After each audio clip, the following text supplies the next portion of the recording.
Hello and welcome to all of you. आज का जो टॉपिक है वो है राइट्स ऑफ एजेंट। एजेंसी के अंतर्गत हम लोग इसको ऑलरेडी देख चुके हैं कि एजेंसी है क्या। एजेंसी में मुख्यतः तीन लोग होते हैं, principal, agent and third person.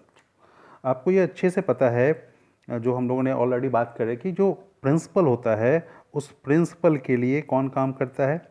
Agent काम करता है। और एजेंट कैसे काम करता है? एजेंट प्रिंसिपल के बिहाफ में, जो प्रिंसिपल है उसके बिहाफ में एजेंट क्या करता है? किसी थर्ड पार्टी के साथ संविदात्मक संबंध स्थापित करता है।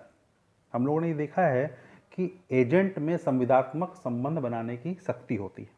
और एजेंट जो भी कार्य प्रिंसिपल के लिए करता है, किसके लिए? प्रिंसिपल के लिए। प्रिंसिपल के लिए, मालिक के लिए जो भी काम ये एजेंट करेगा तीसरे व्यक्ति से, उन सारे कामों के लिए एजेंट के द्वारा किए गए सारे कामों के लिए प्रिंसिपल क्या होगा? बाध्य होता है। जिसका प्राधिकार उस प्रिंसिपल ने उसको दिया है, चाहे वो प्राधिकार विवक्षित हो, चाहे वो प्राधिकार मौखिक रूप से दिया गया हो या लिखित रूप से दिया गया हो, मीन्स इम्प्लाइड हो। तो आप इम्प्लाइड दे रहे हैं, कंस्ट्रक्टिव दे रहे हैं। आपने अगर प्राधिकार दिया है किसी एजेंट को काम करने के लिए, मतलब मालिक ने अगर कोई प्राधिकार दिया है, तो मालिक उन सारे कार्यों से क्या होगा? थर्ड पार्टी के प्रति तो लायबल होगा ही होगा। उसके साथ साथ इस प्रिंसिपल की ये ड्यूटी बनती है कि ए ने, मतलब एजेंट ने जो भी काम किया है उस काम का उसको पारिश्रमिक दे। मतलब एजेंट के किए गए कार्यों की प्रतिपूर्ति मालिक के द्वारा की जानी चाहिए। एजेंट के द्वारा किए गए जो भी संविदात्मक संबंध किसी थर्ड पार्टी के साथ किए गए हैं उसको भी पूरा पालन करने का दायित्व किसका है? प्रिंसिपल का है। हम लोगों ने यह भी देखा था कि relationship between principal and agent क्या होते हैं, और इसी के तहत ड्यूटीज ऑफ एजेंट देखा था। आज हम लोगों का जो विषय है वो क्या है? वो है राइट्स ऑफ एजेंट। एजेंट के क्या राइट्स हैं? एजेंट जब एजेंसी के अंतर्गत काम करता है अपने प्रिंसिपल के बिहाफ में, तो उसके क्या क्या राइट्स हो सकते हैं? अगर हम अकॉर्डिंग टू कॉन्ट्रैक्ट एक्ट 1872 देखें तो कुछ राइट्स हैं एजेंट के, जैसे राइट टू रेम्युनरेशन, पारिश्रमिक पाने का अधिकार, राइट टू रिटेन मनी, राशि प्रतिधारण का अधिकार, राइट टू लियन, धारणा अधिकार, बैठ जाना उसके ऊपर, राइट टू इंडेमनिटी, क्षतिपूर्ति का अधिकार, एंड राइट टू कंपनसेशन, प्रतिकर प्राप्त करने का अधिकार। तो ये कुछ राइट्स हैं जो एजेंट को प्राप्त हैं। अब इसको बारी बारी से हम लोग देखेंगे कि ये क्या है। राइट्स ऑफ एजेंट में पहला जो राइट है वो था right to remuneration. Right to remuneration, अब इंडियन कॉन्ट्रैक्ट एक्ट का सेक्शन 219 अगर आप पढ़ेंगे तो वहां पे आपको इनके राइट्स बताए गए। अकॉर्डिंग टू सेक्शन 219 ये कहता है कि when agents remuneration becomes due, मतलब अभिकर्ता का पारिश्रमिक जो उसका रेम्युनरेशन है वो कब सोध्य हो जाता है? तो ये कहता है in the absence of any special contract, in the absence of any special contract, तत्प्रतिकूल अगर कोई संविदा न हो, किसी विशेष संविदा के अभाव में, in the absence of any special contract, payment for the performance of any act is not due to the agent, किसी कार्य के पालन के लिए संदाय अभिकर्ता को तब तक शोध नहीं होता जब तक कार्य पूरा न हो जाए। हाँ, to the agent until the completion of such act. ठीक है, अगर कोई संविदा नहीं है, तत्प्रतिकूल कोई संविदा नहीं की, कोई विशेष संविदा नहीं किया गया है, तो ये कहता है सेक्शन 219 कि भाई जब तक until the completion of act, जब तक कार्य पूरा नहीं हो जाए पारिश्रमिक शोधे नहीं होगा, नहीं होता है। फिर आगे कहता है बट बट लेकिन, एक लेकिन लग गया इसके अंदर, but an agent may detain monies received by him on account of goods sold, although the whole of the goods consigned to him for sale may not have been sold, or although the sale may not be actually complete. May detain money received by him on account of goods sold, although sale may not be actually complete. मतलब अभिकर्ता लेकिन यहाँ पे एक आ गया कि अभिकर्ता जो माल अगर उसको कोई दिया गया है बेचने के लिए, या उसके एजेंसी के अंतर्गत अगर उसको कोई धन राशि आता है उसके पास, तो उसको वो प्रतिधृत कर सकेगा, मतलब उसमें रख सकेगा। जबकि विक्रय जो है, उस सारा का सारा जो माल उसको बेचने के लिए दिया गया था, सारा माल ना बेचा जा सका हो, मतलब विक्रय पूरी तरह से पूर्ण नहीं हुआ हो। मान लीजिए उसको 5000 केजी गेहूं बेचने के लिए दिया गया, अब उसने 2000 केजी ही बेचा है, 3000 केजी नहीं बेचा है, लेकिन उस 2000 केजी का जो मूल्य है, उस मूल्य को वो अपने पास रोक सकेगा कि भाई इतना काम तो हमने कर दिया, बाकी काम वो चल रहा है, अभी पूरा काम नहीं हुआ है। तो इस सेक्शंस में, सेक्शन जो आपको ये है सेक्शन 219, ये दोनों बात करता है। एक तो बात ये करता है कि किसी विशेष संविदा का होना आवश्यक है, उसके अभाव में अभिकर्ता को शोध नहीं होता है, पारिश्रमिक शोध नहीं होता है। लेकिन दूसरी बात ये करता है कि ठीक है, पारिश्रमिक शोध नहीं होता है, लेकिन जो अभिकर्ता है, अगर उसको कोई माल बेचने के लिए दिया गया है, तो जितना काम उसने किया गया है, जो एजेंसी के काम के लिए जो पैसा उसके पास आ गया है, जितना, उसको वो रोक सकेगा, भले ही उसने पूरा काम नहीं किया। अब सवाल उठता है कि व्हेन एक्ट इज कंप्लीटेड, काम कब पूरा होता है? तो काम, सीधी सी बात है, काम तभी पूरा माना जाता है जब जो एजेंट है उसका एफर्ट लगा हो, उसके द्वारा वो काम किया गया हो, जिस काम के लिए उसको रखा गया वो अभिकर्ता के कारण पूरा हुआ हो, काम पूरा होता है। अगर वो काम किसी और के कारण पूरा हो रहा है तो एजेंट के लिए वो कार्य पूरा नहीं है, पारिश्रमिक रोकने के लिए वो कार्य पूरा नहीं है। तो एजेंट के द्वारा अगर कोई कार्य किया जाता है तो उसके कार्य करने के फलस्वरूप अगर कोई जो जिस सेवा के लिए उसको रखा गया वो कंप्लीट हो जाता है तो माना जाएगा काम पूरा हो गया। अब एक मामला था sellers versus London county newspapers का। Sellers versus London county newspapers, उस मामले में क्या हुआ था कि एजेंट को न्यूज़पेपर में विज्ञापन लेने के लिए रखा गया कि भाई इस न्यूज़पेपर के लिए आप विज्ञापन खोज के लाओ। किसी भी न्यूज़पेपर में विज्ञापन आता है तभी तो उस न्यूज़पेपर की कमाई होती है। जैसे टीवी पे आप न्यूज़ देखते हैं तो उस न्यूज़ के बीच में ऐड आते हैं, तो ऐड से उनकी कमाई होती है। तो ऐड लाने के लिए एजेंट रखा गया, भाई हमारे न्यूज़पेपर के लिए आप ऐड लाओ। अब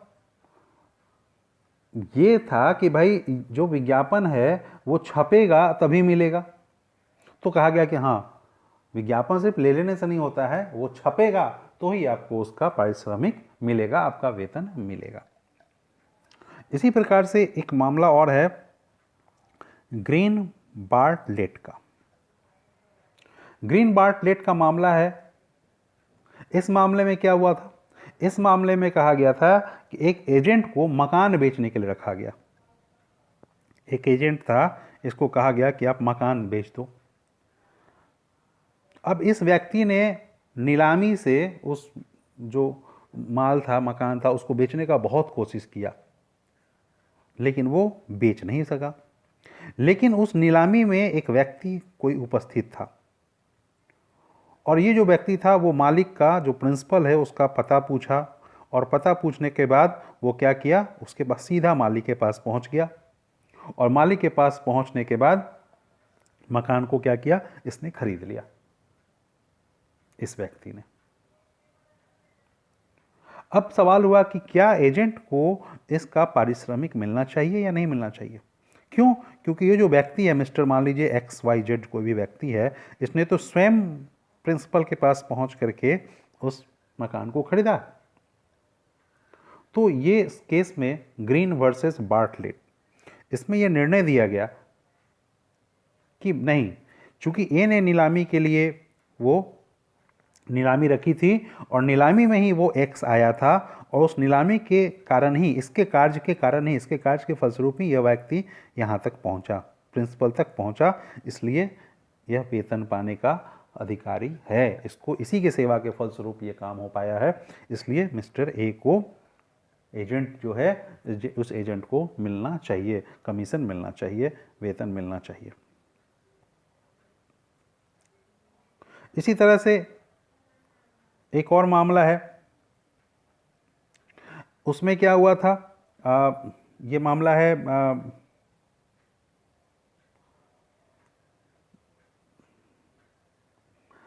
कि दलाल को बैंक मैनेजर से ऋण दिलाना था,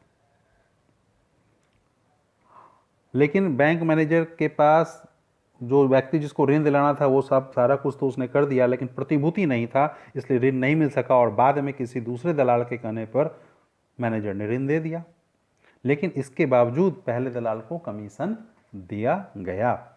क्यों? क्योंकि कहीं ना कहीं उसका उसमें योगदान था। अब एक मामला और आता है कि क्या जो रिमोटनेस, अगर कोई एजेंट ने कोई ऐसा काम किया हो जिसका दूरगामी प्रभाव, मतलब दूरस्थ, वो सेवा दूरस्थ में जाकर के उसका फायदा मिला हो, या दूरस्थ कोई समव्यवहार हुआ हो, फायदा इसको नहीं कहेंगे, ऐसे कहें कि कोई दूरस्थ कोई ट्रांजैक्शन हुआ हो, तो क्या उसका पारिश्रमिक वो एजेंट पा सकता है। एक ट्राइब वर्सेस ट्राइब, ये ट्रेन नहीं है, sorry, tribe, TRIBE, tribe versus Taylor का केस है। ट्राइब वर्सेस टेलर का केस 1876 का ये मामला है। इसमें यह हुआ कि क्या अभिकर्ता जो एजेंट है, उसने अगर कोई सेवा दी हो अपने मालिक के लिए, तो उस मालिक को सेवा देने के कारण कोई ऐसी दूरस्थ, मतलब रिमोट ट्रांजैक्शन हुआ हो, दूरस्थ ट्रांजैक्शन हुआ हो, तो क्या उसके लिए भी वो सेवा पा सकता है। इसको अगर हम इस केस के माध्यम से समझने की कोशिश करें, तो इसमें क्या हुआ था कि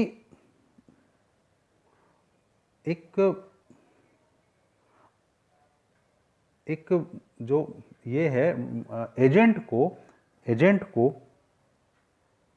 प्रिंसिपल ने क्या कहा कि आप मेरा मकान बेचने का कोई, कैसे मेरा मकान बिके और हमको कुछ पैसा आए, कुछ काम करना है, उसका कोई उपाय बताओ, साधन बताओ। तो ये एजेंट क्या करता है, ये एजेंट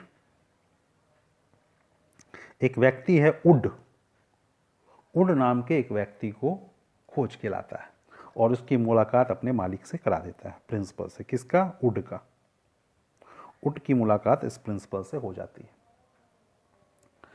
एजेंट ने क्या किया, एक मकान का क्रय करने के लिए या ऋण देने के लिए उड को मिलवा दिया, और एजेंट के मेहनत के कारण पी, मतलब प्रिंसिपल जो मालिक है, वो एक व्यक्ति से मिल पाया। अब निश्चित रूप से ए ने जो काम किया, एजेंट ने जो काम किया, उसका भुगतान उसको मिलना चाहिए। तो एजेंट के द्वारा किए गए काम के लिए पी ने क्या किया, प्रिंसिपल ने क्या किया, इस प्रिंसिपल ने उसको, एजेंट को, उसका कमीशन दे दिया।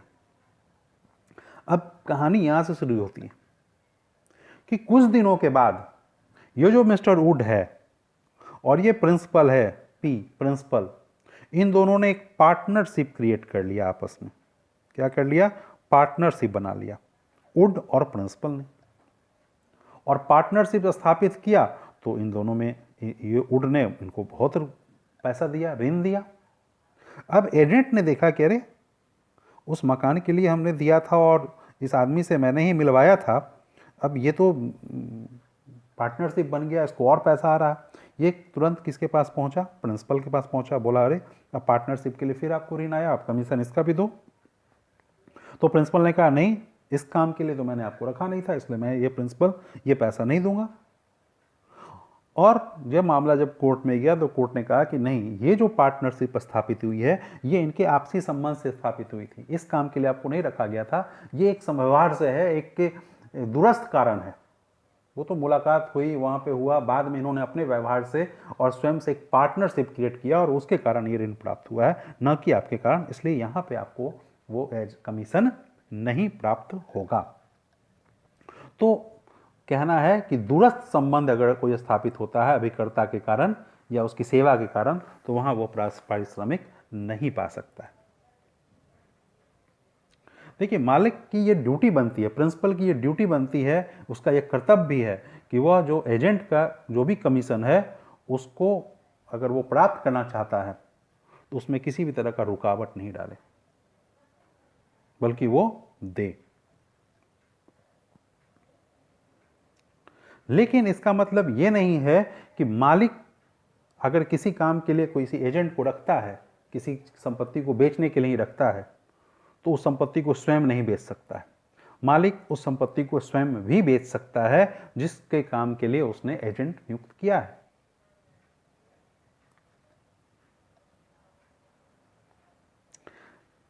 जिसका एक मामला है Laxser Eastbourne limited versus Cooper. Laxser, sorry, LAXSER, LAX,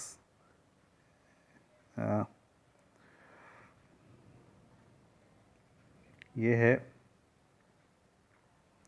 LAXSER, लेक्जर, letter गलत हो गया। लेक्जर ईस्टबॉर्न लिमिटेड वर्सेस कूपर का मामला। इसमें कहा गया, एजेंट को कहा गया कि आप एक सिनेमा हॉल है उसका खरीदार खोजो, क्रेता खोजो, और उसके लिए उसको नियुक्त कर दिया गया। और यह नियुक्ति एक कंपनी के जो डायरेक्टर्स हैं उसने की थी। अब इस एजेंट ने उसको जो ग्राहक था, उसका खरीदार, वो तो ढूंढ लिया, लेकिन कंपनी ने क्या किया, कंपनी ने मना कर दिया कि नहीं, हमें नहीं खरीदना। उसने संपत्ति बेचने से इनकार कर दिया। अभिकर्ता ने क्या किया, कमीशन के लिए वाद लाया। लेकिन उसमें कहा गया, हाउस ऑफ लॉर्ड्स में यह मामला गया था, उसमें कहा गया कि अभिकर्ता की, एजेंट्स की जो नियुक्ति हुई थी उसमें कोई शर्त नहीं थी जिससे कि मालिक स्वयं संपत्ति को नहीं बेच सकता। उसने बोला कि अब मुझे नहीं करना, मुझे करना होगा, कंपनी ने कहा मैं अब स्वयं करूंगा, और इसलिए उसको कुछ भी नहीं दिया गया। मतलब प्रत्येक कहा गया एक मामले में कि जो एजेंट है उसको भी कुछ ना कुछ जोखिम उठाना पड़ता है। कभी कभी ऐसा हो सकता है कि उसके द्वारा जो काम किए जाए उस काम के लिए मालिक तैयार ना हो, संविदा करने के लिए तैयार ना हो। उसने कोई ग्राहक ढूंढ के लाया और उस मालिक को उससे संविदा करने के लिए उसको लगता है कि ये सही नहीं है, तो वो उसको त्याग सकता है। तो ये जो है सेक्शन 219 है, in the absence of any special contract until the completion of act may retain money received by him on account of goods sold although sale may not be actually complete। Section 219 स्पष्ट रूप से ये कहता है कि अभिकर्ता का पारिश्रमिक कब शोध हो जाता है। तो अभिकर्ता का पारिश्रमिक, इसमें दो बातें हैं। अगर कोई संविदा नहीं है, विशेष संविदा, तो उसका कार्य जब कंप्लीट होगा वो शोध हो जाएगा, लेकिन वो क्या कर सकता है, वो रोक सकता है। वो पैसा जो उसके पास आया है काम के दौरान में, उसको क्या कर सकता है, उसको वो रोक सकता है। और वो उसको रोक करके वो क्या कहेगा, वो कहेगा भले ही वो काम पूरा नहीं हुआ हो, आधा ही हुआ हो, उसको कोई माल बेचने के लिए दिया गया, और माल बेचने के लिए जो पैसा, आधा माल बेच करके उसके पास कुछ आया, तो उसको क्या करेगा, उसको वो डिटेन कर सकता है। किस काम के लिए, अपने पारिश्रमिक के लिए, कि जब काम पूरा होगा तो ये पारिश्रमिक मुझे दे दिया जाए। तो ये आपका था एक राइट टू रेम्युनरेशन। अब बाकी जो है right to retain money, right to lien, right to indemnity and right to compensation, इसको हम लोग नेक्स्ट वीडियो में मैं डिटेल्स और बताऊंगा। अभी के लिए बस इतना ही। तो बहुत बहुत धन्यवाद। Thank you.